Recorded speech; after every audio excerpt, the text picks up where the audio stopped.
दर्शक बंधु स्वतंत्र ओडिशा न्यूज रो स्वतंत्र कार्यक्रम 10 मिनिट रे देश विदेश को मु प्रीति स्वागत करछि। मो सहअछंती मो सहयोगी देवाशीष। नमस्कार दर्शक बंधु मु देवाशीष। आज बड़ खबर बुलेटिन आरंभ करिबा। इजराइल आक्रमण रे लेबनान रे 40 मृत्यु। इजराइल पक्षरु शनिवार रात्रि लेबनान राजधानी बेरुट शहर उपकूलस्थ अंचल में प्रबल बोमामाड़ करा बेले 40 जनकर प्राण हराई। मृतकों मध्य एकाक शिशु सामिल थिबा कथा कहुଯାଇଛି। इजराइल पक्षरु टायर शहर छाड़ी अन्यत्र पलाई जिबाकू स्थानीय लोकों निर्देश दिया जायतिला। इजराइल लढ़ुआ विमान गुड़िक बेरुट निकटस्थ बाल्बेक शहर उपरे प्रबल बोमामाड़ करिथिबा बेले 8 हजिबुल्ला आतंकवादी समेत 20 जनकर मृत्यु घटी। रूस उपरे 34 ड्रोन माड़ गला यूक्रेन। रूस और यूक्रेन मध्य चलता युद्ध पक्ष परस्पर उपरे बड़ धरणर आक्रमण करिसेंती। विशेषकर युद्ध आरंभ परठारु रूस उपरे यूक्रेन यार सबुठारु बड़ आक्रमण करिछि। रविवार रूसर राजधानी मस्को उपरे यूक्रेन 34 ड्रोन माड़ करिछि। यूक्रेन एही ड्रोन आक्रमण जोगु रूसर 3टी विमान बंदर रे विमान उड़ान प्रभावित होइछि। एही आक्रमण रे रूस जने नागरिक आहत होइथिबा बेले अनेक स्थान रे क्षयक्षति घटिछि। प्रथम थर जातिसंघ सम्मेलन में जोगदेव तालिबान। प्रथम थर जातिसंघ सम्मेलन में जोगदेवा जाऊँगी तालिबान सरकार। आसंता सप्ताह आजरबाईजान बाकुरे जातिसंघर जलवायु सम्मेलन अनुष्ठित होगाकू जाउथिबा बेले एथिरे तालिबान सरकार जोगदेवाकू अनुमति पाइछि। जातिसंघर अनुमति संपर्क में तालिबान सरकार वैदेशिक मंत्रालय मुखपात्र अब्दुल कहर बालिक सूचना दैछन्ति। मेक्सिको बारे गुलिकांड 10 मृत।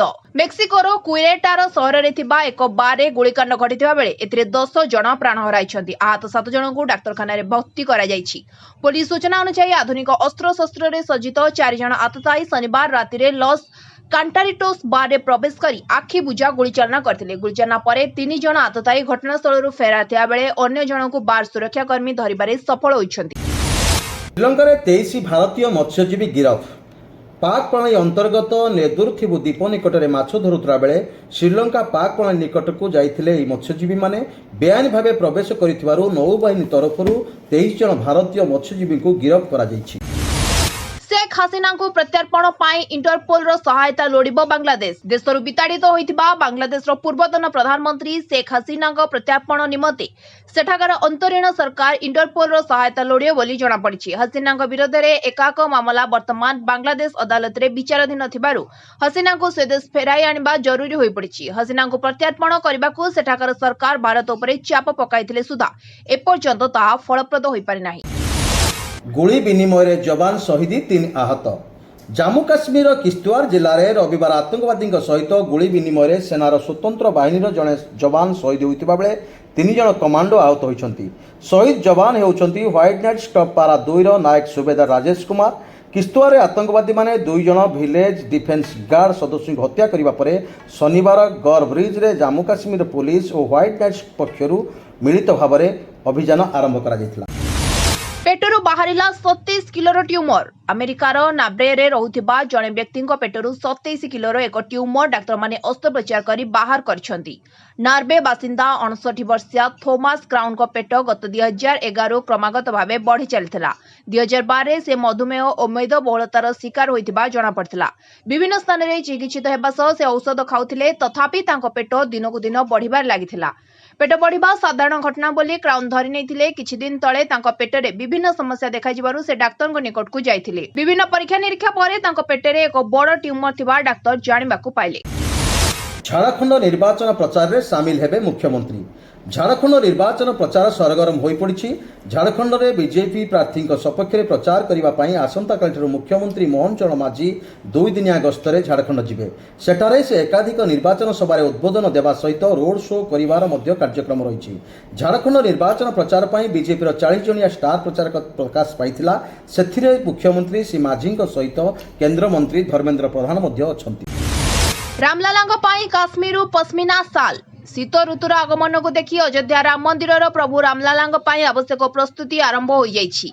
प्रभु रामलालांको शीतर प्रकोपर रक्षा लगी विभिन्न प्रकार शीत वस्त्र परिधान कराजिबो। शीत ऋतुरे प्रभु रामलाला नरम पशम पोशाक परिधान करबा सहित तांको खाद्य पेय मध्य परिवर्तन कराजिबो। प्रभु रामलालांको काश्मीर पश्मीना साल रे घोड़ाजिबो। एहा सहित विभिन्न प्रकार पशम वस्त्र परिधान करिवे। रामलालांको पाई दिल्ली स्थित डिजाइनर माने विभिन्न प्रकार पशम वस्त्र तयारी करछन्ती।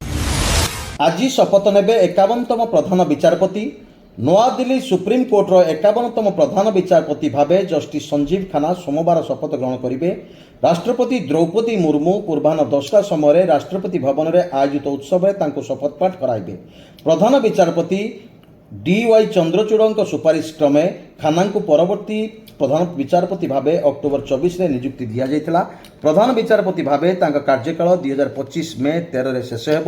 ଜଷ୍ଟିସ୍ ଖାନ୍ନା 2019 ଜାନୁଆରୀରୁ ସୁପ୍ରିମକୋର୍ଟର ବିଚାରପତି ଭାବେ କାର୍ଯ୍ୟ କରିଆସୁଛନ୍ତି। ଶିମିଳିପାଳରେ ଦେଖିଲେ ବିରଳ କଳାବାଘ। ବାରିପଦା ଶିମିଳିପାଳ ଅଭୟାରଣ୍ୟରେ ପର୍ଯ୍ୟଟକମାନେ ପ୍ରଥମ ଥର ପାଇଁ ବିରଳ ମେଲାନିଷ୍ଟିକ୍ ବାଘ ଦେଖିଛନ୍ତି। ଭିଡିଓ ପ୍ରସାରଣ କରିବା ସହ ରବିବାର ଅପରାହ୍ନରେ ଏନେଇ ରାଜ୍ୟ ପିସିସିଏଫ୍ ସୁଶାନ୍ତ ନନ୍ଦ ସାମାଜିକ ଗଣମାଧ୍ୟମ ଏକ୍ସରେ ସୂଚନା ଦେଇଛନ୍ତି। ବହୁ ବର୍ଷ ପରେ ଜଙ୍ଗଲ ପରିଭ୍ରମଣରେ ପର୍ଯ୍ୟଟକ ସଫାରିରେ ବାଘ ଦେଖୁଛନ୍ତି। ବାଘର ଫଟୋ ଏବଂ ଭିଡିଓର ଉତ୍ତୋଳନ କରିଛନ୍ତି। ଅତି ନିକଟରୁ ବାଘ ଦେଖି ପର୍ଯ୍ୟଟକମାନେ ବେଶ୍ ଖୁସି ବ୍ୟକ୍ତ କରିଛନ୍ତି। ବର୍ଷକୁ ସାପ ନେଉଛି 200 ଲୋକଙ୍କର ଜୀବନ। ବାଲେଶ୍ୱର ଜିଲ୍ଲା ସାପ କାମୁଡ଼ାରେ ମୃତ୍ୟୁ ସଂଖ୍ୟା ବଢ଼ିବାରେ ଲାଗିଛି। ସଚେତନତା ଅଭାବରୁ ଲୋକେ ଅନ୍ଧବିଶ୍ୱାସରେ ବଶବର୍ତ୍ତୀ ହୋଇ ଗୁଣି ଗାଡ଼ିକୁ ଭରସା କରୁଛନ୍ତି। ଫଳରେ ସର୍ପାଘାତର ମୃତ୍ୟୁ ସଂଖ୍ୟା ବଢ଼ି ଚାଲିଛି। ଅପରପକ୍ଷରେ ଡାକ୍ତରଖାନାରେ ସର୍ପାଘାତ ଇଞ୍ଜେକ୍ସନ ମହଜୁଦ ଥିଲେ ହେଁ ଏହା କାମରେ ମିଥ୍ୟା ତଥ୍ୟ ଦେଇ ଭ୍ରମିତ କରୁଛି ବିଜେଡି। ବେଦାନ୍ତ ତାପଜ ବିଦ୍ୟୁତ କେନ୍ଦ୍ରରୁ ନିର୍ଗତ ପାଉଁଶକୁ ଡମିଂ କରିବା ପ୍ରସଙ୍ଗରେ ରାଜସ୍ୱ ମନ୍ତ୍ରୀ ସୁରେଶ ପୂଜାରୀ ମିଥ୍ୟା କହି ରାଜ୍ୟବାସୀଙ୍କୁ ଭ୍ରମିତ କରୁଛନ୍ତି ବୋଲି ବିଜେଡି ମୁଖପାତ୍ର ଲେଖାଶ୍ରୀ ସାମନ୍ତ ସିଂହାର କହିଛନ୍ତି। ଡକ୍ଟର ସାମନ୍ତ ସିଂହାର କହିଛନ୍ତି, ଜୁନ୍ 12 ତାରିଖରେ ରାଜ୍ୟରେ ବିଜେପି ସରକାର ଦାୟିତ୍ୱ ନେଇଥିଲା। ମନ୍ତ୍ରୀ ଶ୍ରୀ ପୂଜାରୀ ଜୁଲାଇ 12 ତାରିଖ ଦିନ ବେଦାନ୍ତକୁ ଝାରସୁଗୁଡ଼ା ଜିଲ୍ଲାର ଲଖନପୁର ବ୍ଲକରେ ଆମାପାଲି ଗ୍ରାମରେ ପାଉଁଶ ଡମ୍ପ ପାଇଁ ଅନୁମତି ଦେଇଥିଲେ। ରାଜ୍ୟରେ କମିଲା ତାପମାତ୍ରା। ରାଜ୍ୟର ବିଭିନ୍ନ ଅଞ୍ଚଳରେ ରାତ୍ରିରେ ତାପମାତ୍ରା ହ୍ରାସ ପାଇଛି। 11 ସ୍ଥାନରେ ପାରଦ 20 ଡିଗ୍ରୀ ତଳେ ରେକର୍ଡ ହୋଇଛି। ପାହାଡ଼ିଆ ଅଞ୍ଚଳ ମଧ୍ୟରେ ଶିମିଳିଗୁଡ଼ା ସର୍ବନିମ୍ନ ତାପମାତ୍ରା 13.5 ଡିଗ୍ରୀ ରେକର୍ଡ ହୋଇଥିବା ବେଳେ ସମତଳ ଅଞ୍ଚଳ ମଧ୍ୟରେ ଫୁଲବାଣୀରେ 16.5 ଡିଗ୍ରୀ ରହିଛି। ସେହିଭଳି କେଉଁଝର 18.1, କୋରାପୁଟ 17, ରାୟଗଡ଼ା 16.2, ଦାରିଙ୍ଗବାଡ଼ି 16.5, ନବରଙ୍ଗପୁର 16.6, ଭବାନୀପାଟଣା 17, ଉଦୟଗିରି 15.2, ଅନୁଗୁଳ 17.6, ଭଦ୍ରକ 18.5, ଭୁବନେଶ୍ୱର 23.3 ଏବଂ କଟକରେ 21.3 ଡିଗ୍ରୀ ତାପମାତ୍ରା ରେକର୍ଡ ହୋଇଛି। ଆସନ୍ତା 4 ଦିନ ପର୍ଯ୍ୟନ୍ତ ପାଗ ଶୁଖିଲା ରହିବାର ସମ୍ଭାବନା ରହିଛି ବୋଲି ଭୁବନେଶ୍ୱର ପାଣିପାଗ ବିଜ୍ଞାନ କେନ୍ଦ୍ର ପୂର୍ବାନୁମାନ କରିଛି। ମାଣବସାରେ ମା ଲକ୍ଷ୍ମୀଙ୍କୁ ଲାଗି ହେବ ମାଣ୍ଡିଆ ଭୋଗ। ମଧ୍ୟାହ୍ନ ଭୋଜନରେ ମାଣ୍ଡିଆକୁ ସାମିଲ କରାଯାଇଛି। ଏହାର ପୁଷ୍ଟି ସାଧନ ଓ ପୋଷକ ତତ୍ତ୍ୱକୁ ଦୃଷ୍ଟିରେ ରଖି ଏହାକୁ ଲୋକମାନଙ୍କ ଦୈନନ୍ଦିନ ଖାଦ୍ୟ ଥାଳିରେ ସାମିଲ କରିବାକୁ ଲକ୍ଷ୍ୟ ରହିଛି। ଏଥିସହ ମାର୍ଗଶିର ମାସ ପ୍ରତି ଗୁରୁବାର ମାଣବସା ପୂଜାରେ ମା ଲକ୍ଷ୍ମୀଙ୍କ ସମ୍ମୁଖରେ ମାଣ୍ଡିଆରୁ ପ୍ରସ୍ତୁତ ପିଠା, ଖେଚେଡ଼ି, କ୍ଷୀରି ଆଦି ଭୋଗ ଲଗାଇବାକୁ ମୁଖ୍ୟମନ୍ତ୍ରୀ ମୋହନ ଚରଣ ମାଝୀ ଓଡ଼ିଶାର ସମସ୍ତ ମାଙ୍କୁ ଅନୁରୋଧ କରିଛନ୍ତି। ଗାଁକୁ ଯାଇପାରିଲାନି ଆମ୍ବୁଲାନ୍ସ। ଖଟିଆରେ 3 କିଲୋମିଟର ବୁହା ହେଲେ ରୋଗୀ। ରାସ୍ତା ନଥିବାରୁ ଗାଁକୁ ପହଞ୍ଚି ପାରିନଥିଲା ଆମ୍ବୁଲାନ୍ସ। ଫଳରେ ଖଟିଆରେ 3 କିଲୋମିଟର ବୁହା ହୋଇ ରୋଗୀ ଆମ୍ବୁଲାନ୍ସ ପର୍ଯ୍ୟନ୍ତ ଅଣାଯାଇଥିଲା। ଅପରପକ୍ଷରେ ଗୋଷ୍ଠୀ ସ୍ୱାସ୍ଥ୍ୟକେନ୍ଦ୍ର ନେବା ପାଇଁ ମାନବିକତା ଦେଖାଇଥିଲେ ଆମ୍ବୁଲାନ୍ସ କର୍ମଚାରୀ। ରାୟଗଡ଼ା ଜିଲ୍ଲା କଲ୍ୟାଣସିଂହପୁର ବ୍ଲକ ପଲମା ପଞ୍ଚାୟତ ଏରଗଣ୍ଡା ଗାଁରେ ସ୍ୱାସ୍ଥ୍ୟ ସେବାର ଏମିତି ବିରଳ ଚିତ୍ର ଦେଖିବାକୁ ମିଳିଛି। ନନ୍ଦନକାନନରେ ବାନର ଦୁନିଆ। ସ୍ୱତନ୍ତ୍ର ଖୁଆଡ଼ରେ 7 ପ୍ରଜାତିର ବିଦେଶୀ ମାଙ୍କଡ଼। ପର୍ଯ୍ୟଟକଙ୍କୁ ଆକୃଷ୍ଟ କରିବା ପାଇଁ ନନ୍ଦନକାନନ ପ୍ରାଣୀ ଉଦ୍ୟାନରେ ନୂତନ ଭାବରେ ବାନର ଦୁନିଆ ଲୋକାର୍ପିତ ହୋଇଛି। ରବିବାର ଜଙ୍ଗଲ ପରିବେଶ ଜଳବାୟୁ ପରିବର୍ତ୍ତନ ମନ୍ତ୍ରୀ ଗଣେଶ ରାମ ସିଂ ଖୁଟିଆ ମୁଖ୍ୟ ଅତିଥି ଭାବେ ଯୋଗଦେଇ ଏହାକୁ ଲୋକାର୍ପଣ କରିଛନ୍ତି। ବାନର ଦୁନିଆରେ 1,75 ଲକ୍ଷ ଟଙ୍କା ବ୍ୟୟ ଅଟକଳରେ 7ଟି ବିଦେଶୀ ମାଙ୍କଡ଼ ଖୁଆଡ଼ ତିଆରି ହୋଇଛି। ପାଣ୍ଡିଆନଙ୍କ ହେଲିକପ୍ଟର ବୁଲା ଖର୍ଚ୍ଚ ଉପରୁ ଶୀଘ୍ର ପରଦା ହଟିବ। ଭିକେ ପାଣ୍ଡିଆନଙ୍କ ହେଲିକପ୍ଟର ବୁଲା ଖର୍ଚ୍ଚ ଉପରୁ ଖୁବ୍ ଶୀଘ୍ର ପରଦା ହଟିବ ବୋଲି ମନ୍ତ୍ରୀ ପୃଥ୍ୱୀରାଜ ହରିଚନ୍ଦନ କହିଛନ୍ତି। ବାବଦରେ ନିଷ୍ପତ୍ତି ନିଆଯାଉଛି। ଖୁବ୍ ଶୀଘ୍ର ଏ ସମ୍ପର୍କରେ ସତ୍ୟତା ବାହାରକୁ ଆସିବ ଏବଂ ଏହାପରେ କାର୍ଯ୍ୟାନୁଷ୍ଠାନ ନିଆଯିବ ବୋଲି ସେ କହିଛନ୍ତି। ସୂଚନାଯୋଗ୍ୟ, ନିର୍ବାଚନ ପୂର୍ବରୁ ପାଣ୍ଡିଆନ ବିଭିନ୍ନ ସ୍ଥାନକୁ ହେଲିକପ୍ଟରରେ ଗସ୍ତ କରିଥିଲେ। ସରକାର ଏ ବାବଦରେ ହୋଇଥିବା ଖର୍ଚ୍ଚର ତଦନ୍ତ ପାଇଁ ବିଭିନ୍ନ ମହଲରୁ ଦାବି ହୋଇଥିଲା। 22 ବର୍ଷ ପରେ ଅଷ୍ଟ୍ରେଲିଆରେ ଦିନିକିଆ ଶୃଙ୍ଖଳା ଜିତିଲା ପାକିସ୍ତାନ। ପାକିସ୍ତାନ କ୍ରିକେଟ ଦଳ ଦୀର୍ଘ 22 ବର୍ଷ ପରେ ଅଷ୍ଟ୍ରେଲିଆ ମାଟିରେ ଦିନିକିଆ ଶୃଙ୍ଖଳା ଜିତିଛି। ଅଷ୍ଟ୍ରେଲିଆ ବିପକ୍ଷରେ 3ଟି ମ୍ୟାଚ୍ ବିଶିଷ୍ଟ ଦିନିକିଆ ଶୃଙ୍ଖଳାରେ ପାକିସ୍ତାନ 2-1 ବିଜୟୀ ହୋଇଛି।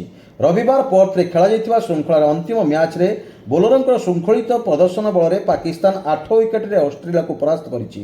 ନୂତନ ଅଧିନାୟକ ମହମ୍ମଦ ରିଜୱାନଙ୍କ ନେତୃତ୍ୱରେ ପାକିସ୍ତାନ ବିଦେଶ ମାଟିରେ ଏହି ସଫଳତା ପାଇଛି।